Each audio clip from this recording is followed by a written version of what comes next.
Hey guys, J0, how you doing? I hope all is well in YouTube land. Whatever part of the world that you are in.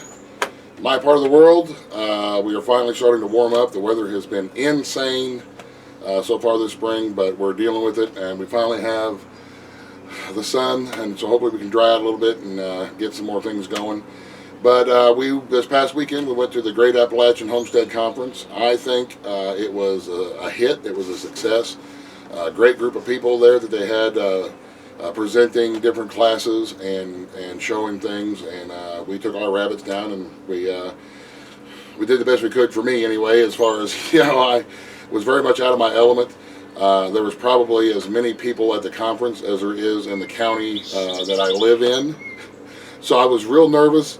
I don't do crowds, and I don't leave the hills very often, so I did the best I could, and I hope it was acceptable for all of you who I had the pleasure of meeting while I was down there. And it was my pleasure. I really enjoyed meeting a lot of you folks and kind of getting to know some people a little bit better. I wish I would have had more time to kind of hang out down there, but I just didn't. We needed to get back home. It was a long drive, about a 6-hour drive for us. And we drove down in the morning, and then we did the all-day conference, and then we came home, and it was pretty wore out. We're considering maybe doing it again next year. Patera, who did a fantastic job, by the way. She worked her butt off to pull this off and to get everybody together. I have seen headless chickens not run around as much as what she was running around that day. So Patera from Appalachian Homestead, thank you very much for all of your work. All the people that I had the pleasure of meeting and shaking their hands wouldn't have happened if it wasn't for all of your work, and I really appreciate it. And like I said, I got to meet some fantastic people. Danny and Wanda and Starry Hilder. Some of my friends were there already with us. Barry from the Homestead, from the Empty Hammock. And Bill and Rosa and Ricky Wallace and Lady B and a lot of my close personal friends were there, which really made me feel good because some people that I knew, that I have known for years, it made me feel a little more comfortable. And then I got to meet a lot of new friends, folks that I met for the first time that was just wonderful, wonderfully kind to us, and lots of smiles and laughs, and we making jokes back and forth, and it really helped kind of ease the tension for me because I was really nervous, man. Because what you see is what you get. I'm nothing fancy or special. I'm just me. And I was worried that maybe there have been some people who were been a little disappointed because they're like, well, he ain't nothing special. I'm telling you that all the time. I'm not special. So, and I did the best I could. We did our little rabbit talk and did some questions and answers and visiting afterwards. And for me, it was a good experience to be out and mingle with a lot more people than what I'm used to. Because, like I say, I don't leave my hills very often. This is where I want to be. This is my comfort zone, running my hills and running the river.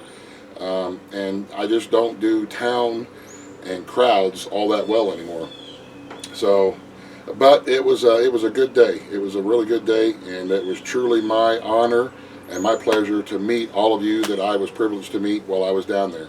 And I have seen a couple of pictures on Facebook that proves that we had a good time. So I took my camera, but I did not make any video personally because it was just we were so busy. From the time we parked the truck to the time we loaded everything up, we were just busy on the go. A lot of folks with questions and wanted to see the rabbits and just chatting back and forth and visiting. And at the time, I thought that having the people who were in front of me, giving my attention to them versus trying to make a video was more important to me. So, and I just didn't have the time to do it. And I was limited on time because I had to come back home. I wasn't staying in a motel while we were down there. So I only had a certain amount of time of that day to kind of do what we wanted to do. So if I didn't get to meet somebody, I apologize. And if I didn't do something that I should have done while I was there, again, I apologize. My good friend Bill, he did get some video of me when I was very awkwardly talking about rabbits and stuff with a microphone and everything. So I will include that video at the end of this video. This is just to let everybody know that we had a great time. Patera said she's going to make it a 2-day event, I believe, next year, just to have a little bit more because there was so much that was trying to be crammed into one day. She's going to decide to extend it out to the entire weekend event to kind of give more time to see and absorb everything that was there. There was a lot of really good information that was there, and it's a lot of kind of to take in all at once. So anyway, there you have it. I will have that video here directly, so I hope I did okay. Thank you very much to everyone who showed up down there and supported us and shook my hand and gave me the privilege of meeting you face to face. It really means a lot to us. So you guys have a great rest of the day. Enjoy the rest of the video. God bless. Ian.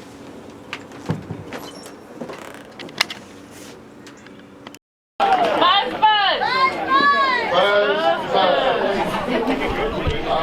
name's John. I raise rabbits.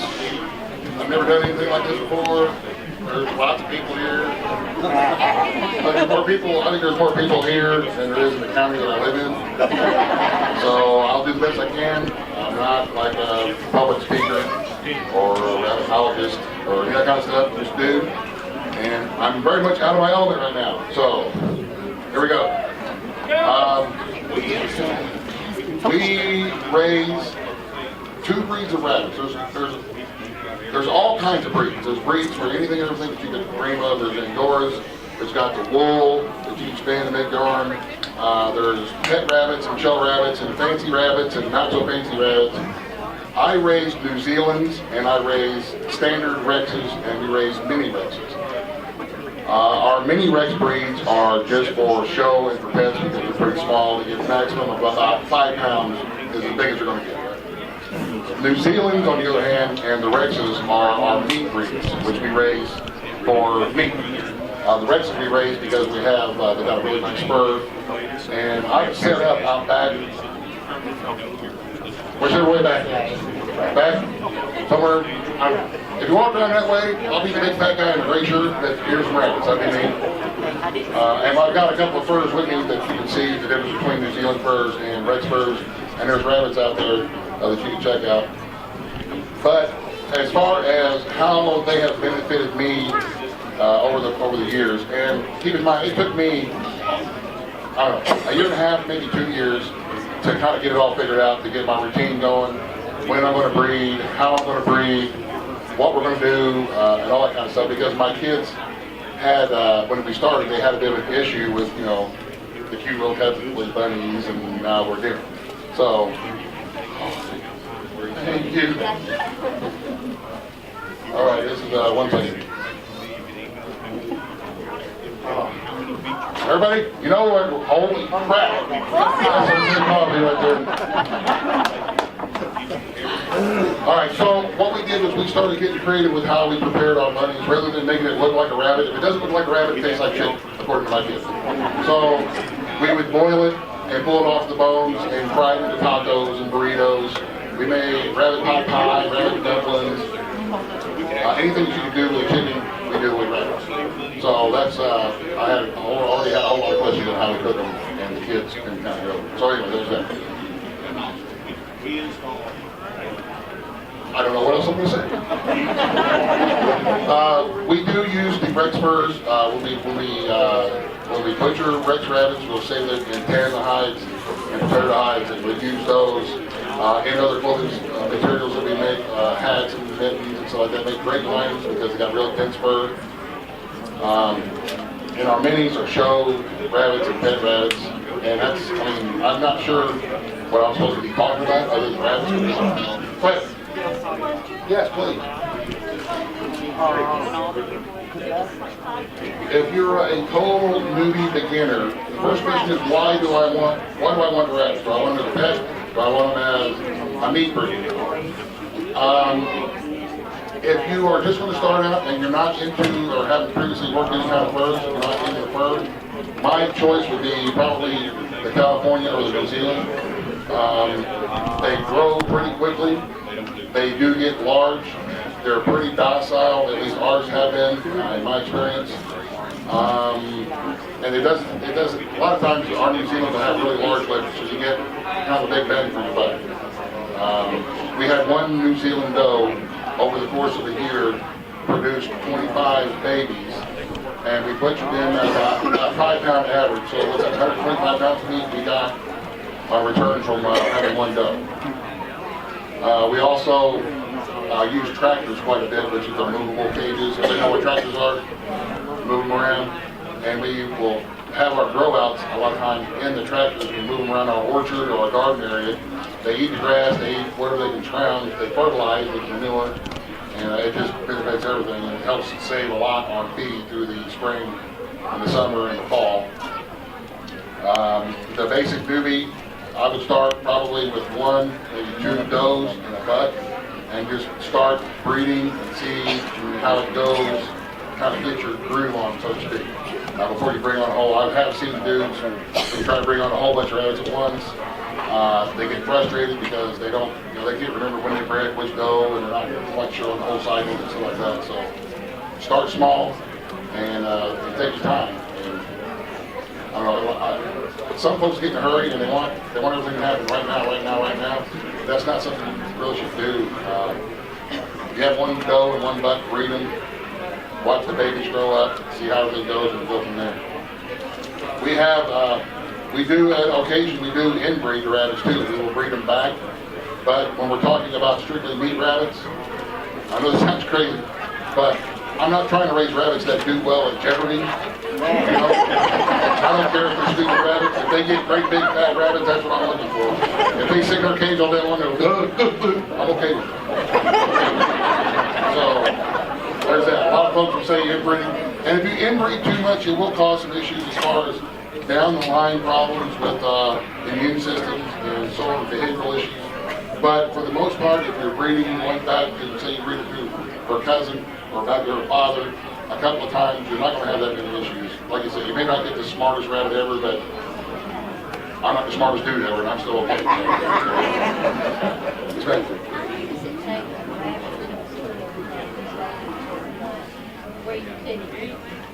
Typically, we will butcher ours about 10, 12, 13 weeks for the New Zealands, and we'll usually wait till about 14 to 16 weeks for our Rexes. Rexes will take a couple weeks longer to grow out to the size that we prefer before we butcher.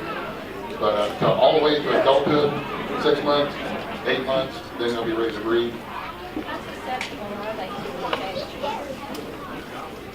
I guess a lot of that depends on the area that you live in. We haven't had any trouble with anything other than coccidiosis and nest box eye. With our rabbits we've had, I think I'm going on 7 years now maybe, trying, working with rabbits and stuff. And coccidiosis is pretty easily treated if you catch it in time, which when you're out and you take the rabbits in, they notice that somebody has diarrhea, and you really pay attention and start looking a little bit deep around, and if you think it's coccidiosis, treat it right away and treat everybody. And the nest box eye, which usually occurs in the bunnies when they're in the nest box. Like I said, if you're watching them and paying attention to it, you'll notice little differences, and just deal with that. I don't know. We don't use medicated feed. We don't use any kind of anything other than just all natural alfalfa, and we do supplement with rabbit pellets. But most of the time we're feeding, whether we're in a tractor or we're picking stuff, dandelions and plantains and clover and all that kind of stuff. We dry it. We feed it to them. We got to be careful when you feed it to them. Everything's in moderation. We feed them greens because that sometimes will cause a little bit of digestive issues. But when you dry it out, you feed them a little bit more like hay. So we pretty much are making our own hay. It's better quality than what you buy in the market because they bale hay. Well, just from what we harvest around the house and stuff. They do, but if they eat nothing but the wet greens, it will lead to some diarrhea issues in certain breeds, in my experience. There's going to be dudes who will tell you, I can feed them all day long, and that may be the case with their rabbits. With my rabbits, we have tried to feed them nothing but the wet greens, and it did cause some digestive issues with our New Zealand. And then I stopped after that. I don't know what we do with the Rexes, but I stopped it. Usually we'll dry some out and feed it everything in moderation.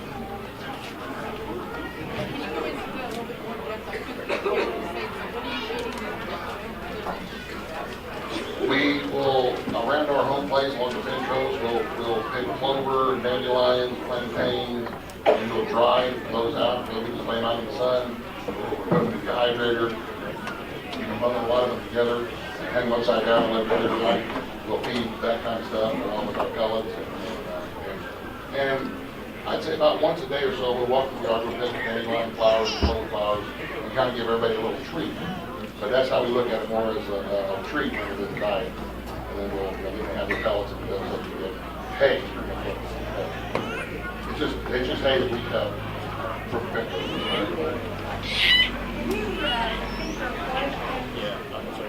Oh yeah. People don't know where they're at. What you're Okay, I got you. Hold the mic closer. We can hear you. How's that? Is that better? Ah. Okay, what's that? What's that? Do we need to do anything to help them cope with heat in summer? Yes. Much better. We have a 45-watt solar panel that we buy little computer fans, and we hook the computer fans directly to the solar panel, and then we mount the fan at the end of the front of the cage. You got to mount it a ways away because the rabbits will chew on everything. But then when the sun comes up in the summertime, hits the solar panel makes power, turns the fan on, blows. We also do water bottles, and we also have like ceramic floor tiles that we will keep in the freezer, and then we'll pull them out during the heat of the day, put them in with the rabbits, they lay on them, and it keeps yourself cool that way too. But yeah, heat is usually really bad for rabbits. Extreme cold is, most rabbits can handle the cold except for the babies, unless they get wet. It's like anything else. If you get wet and then you get cold, then you get dead. So, but yeah, they do have a hard time. And even in the extreme heat, summertime, sometimes the bucks will go sterile. So if you're trying to breed in this heat, they just can't do it because it's too hot, and nature just doesn't allow it until it starts cooling down. So. Buzz, the end.